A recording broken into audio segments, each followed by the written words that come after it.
Remember last week we brought you a road test of the Cruiser? Well, this week it's the turn of the Cruiser Sport. A bit more my cup of tea. The Sport Cruiser, a new concept blending a big American cruiser with a sort of Euro street fighter. It shares much of its running gear with the V92C Cruiser, but has got a completely different feel to it. Now this is the new sporty Jeff Stone and his sporty outfit. And why? Because this is the Victory Sports Cruiser. Remember last week we did the ordinary cruiser? Well, this is it, the V92 SC Sport Cruiser.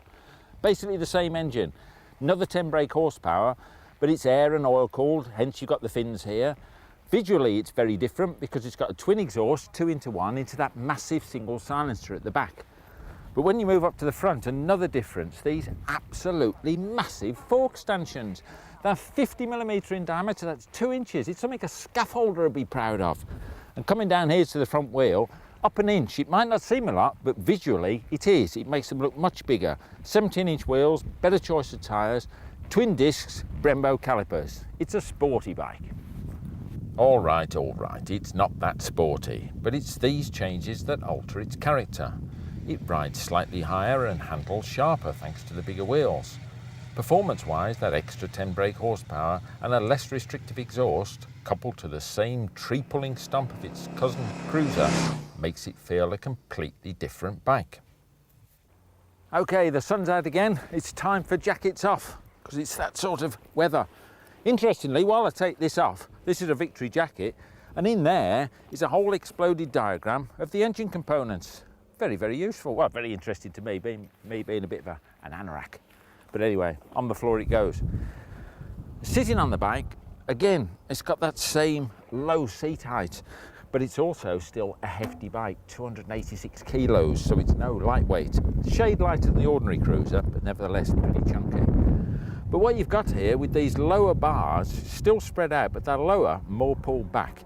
You feel as though you're sitting more in the bike, and the bike's got a tighter feel, so you really are part of it. Very much this sort of street fighter feel to it. The controls, just the same as the Cruiser, it's same as the handlebar switches and all the rest of it, and the digital display down there, all of that is exactly the same. But it's the whole feel of this bike that's different. You're tucked in, you've got footrests of course, instead of the footboards, so it is very much sort of sporty orientated. Low speed handling is really easy with all that low down weight and a very, very flexible motor. On the open road, the handling holds no nasty surprises either. It's good, as long as you bear in mind that this ain't no sports bike.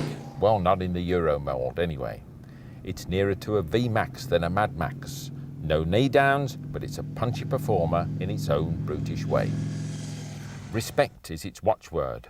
Treat it as a low-slung bruiser. It's not meant to compete with high-performance middleweights. But this doesn't spoil the ride. It complements it. Savour that 1.5 litres of American muscle pounding away beneath you. Roll it off and enjoy making almost stately progress on just a whiff of throttle. Now, I've been a bit selfish on this bike. I've been talking about me, and it's a sports bike, but there is space for a pillion passenger here. So in a reflective mood, see, reflective? In a reflective mood, I thought, let's have a look at the pillion pad. And it doesn't take much looking at because it's very, very small. And when I actually sat on it, you can actually feel that it's quite small. But just like the Cruiser, this bike has got a whole range of accessories to go with it, and it includes bigger seats. So no matter how big the seat of your pillion passenger, whether it's male or female, they can be accommodated on the Victory SC. It's all about style, of course, cruiser or bruiser. It appeals to me more than a cruiser, but that's a personal preference towards sports bikes, which this isn't. But it does have a certain edge to it. It goes, it sounds, and it stops people in their tracks. What more could a cruising dude want? Cost?